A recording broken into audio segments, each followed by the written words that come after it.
अध्याय 14 सच्चा कलाकार कहानी। प्रस्तुत पाठ एक सच्चे कलाकार पर आधारित है। एक कलाकार के लिए अपनी कला बहुत महत्वपूर्ण होती है। वह अपनी कला को ही पूजा मानता है। बहुरूपियों के बारे में हम सभी जानते हैं। इन लोगों का पेशा अब समाप्त होता जा रहा है, लेकिन किसी समय रईसों और अमीरों का मनोरंजन करने वाले बहुरूपीय प्राय ही नगर में पाए जाते थे।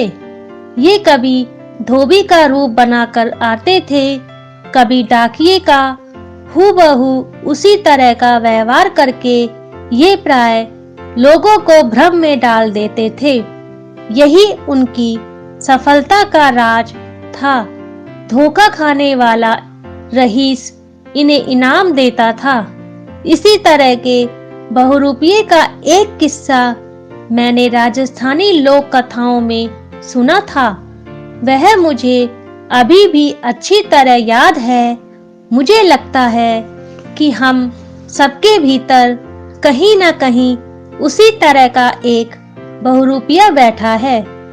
एक बार एक बहुरूपीय ने साधु का रूप बनाया।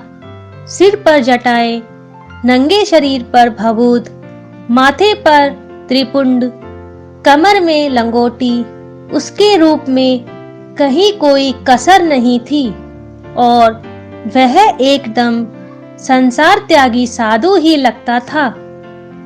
उसने नगर के बाहर बड़े से पेड़ के नीचे अपनी कुटी तैयार की, बगीचा लगाया और बैठकर तपस्या करने लगा। धीरे धीरे सारे नगर में समाचार फैलने लगा कि एक बहुत पहुंचे हुए महात्मा ने नगर में आकर डेरा लगाया है। लोग उनके दर्शनों को आने लगे और धीरे धीरे चारों तरफ साधु का यश फैल गया। सारे दिन उसके यहाँ भीड़ लगी रहती। लोग कहते थे कि महात्मा जी के उपदेशों में जादू है। अपनी इस कीर्ति से साधु को कभी कभी बड़ा आश्चर्य होता और मन ही मन वह अपनी सफलता पर मुस्कुराता। नगर के सबसे बड़े सेठ से जब किसी ने साधु का जिक्र किया तो वह अविश्वास से हंस पड़ा। बोला, ऐसे ढोंगी जाने यहाँ कितने आते रहते हैं। और वह अपने कारोबार में लग गया। लेकिन साधु भी कभी कभी सोचता कि अब इस बहुरूपिया जीवन में लौटने में क्या रखा है। क्यों न इसी रूप में अपनी बाकी जिंदगी काटी जाए। लेकिन कभी कभी उसका मन धिक्कारने लगता कि वह जिंदगी भर साधु बना रहा तो अपने असली पेशे के साथ बेईमानी करेगा। इसी सोच विचार में उसके दिन निकलने लगे। एक बार सेठ की पत्नी बहुत बीमार हो गई। दुनिया भर के इलाज कराए, अच्छे से अच्छे वैद्य डॉक्टर बुलाए गए, लेकिन सेठानी की तबीयत ठीक नहीं हुई। उसे लगता था कि वह अब नहीं बचेगी। मित्रों और शुभ चिंतकों ने सलाह दी कि एक बार उस साधु को दिखा देने में क्या हानि है। हार कर सेठ तैयार हो गया। साधु ने जब दूर से सेठ को आते देखा तो बहुत ही प्रसन्न हुआ। नगर का सबसे बड़ा करोड़पति उसके यहाँ आ रहा था। आगे आगे सेठ और उसके पीछे डोली में बीमार सेठानी थी। उसने जाकर साधु के चरण पकड़ लिए। महाराज, जैसे भी हो सेठानी को जीवन दान दीजिए। यह मेरे घर की लक्ष्मी है। इसी के कारण यह करोड़ों की संपत्ति आई है। जिस दिन से इसने मेरे यहाँ पाँव रखा है, मैंने जिस काम में हाथ लगाया उसमें लाभ ही हुआ है। अगर इसे कुछ हो गया तो मैं कहीं का नहीं रहूंगा। साधु ने गंभीर चेहरा बनाकर डोली का पर्दा उठाया। सेठानी बेहोश पड़ी थी। भगवान ने चाहा तो सेठानी 7 दिन में ठीक हो जाएगी, उसने कहा और धूनी की चुटकी भर राख उसके ऊपर डाल दी।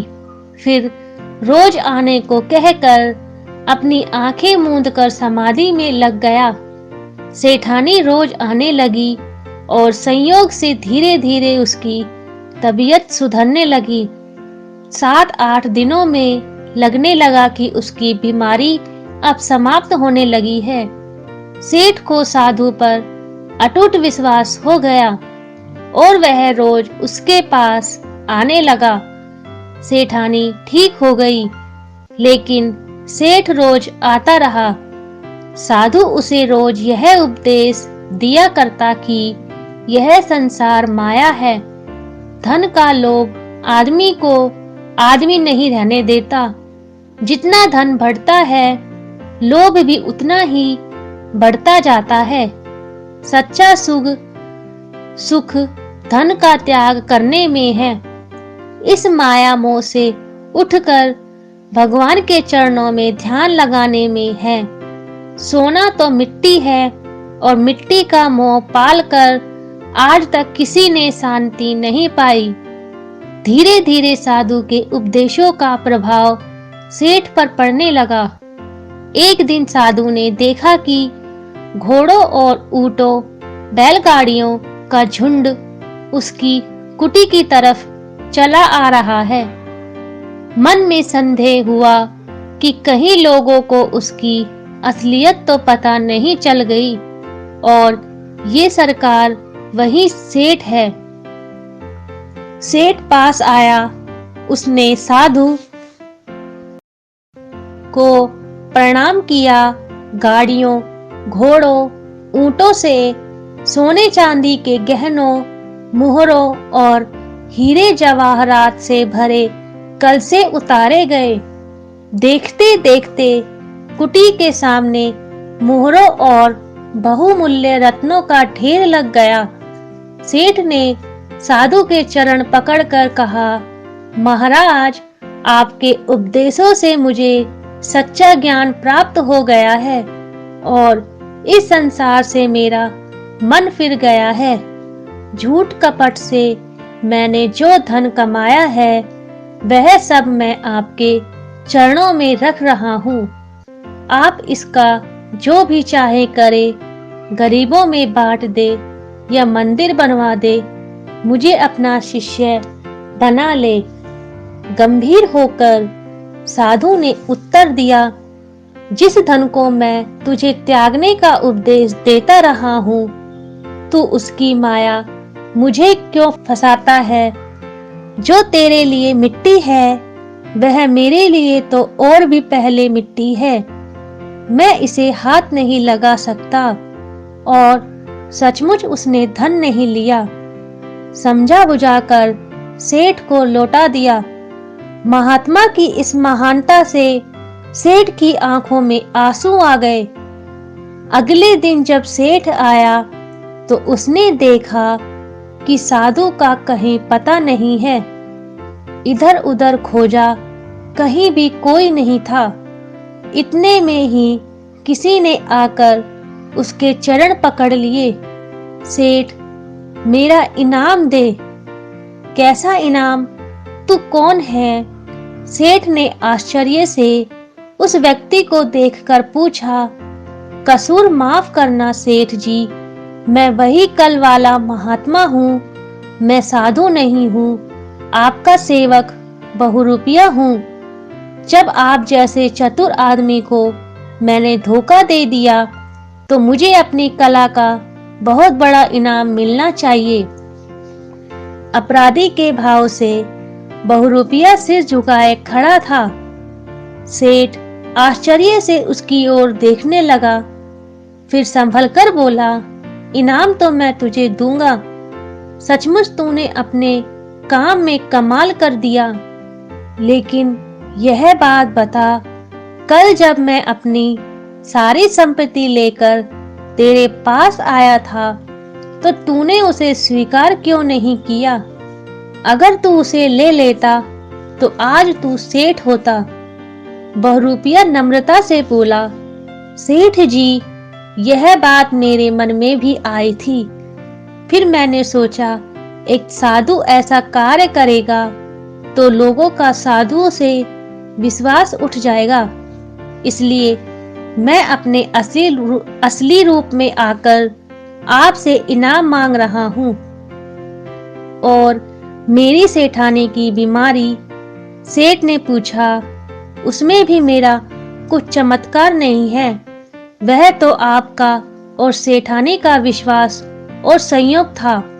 सेठ की समझ नहीं आ रहा था कि कैसा यह बहुरूपिया है जो करोड़ों की संपत्ति को छोड़कर 2-4 असरफियों के इनाम पर इतना प्रसन्न और संतुष्ट है।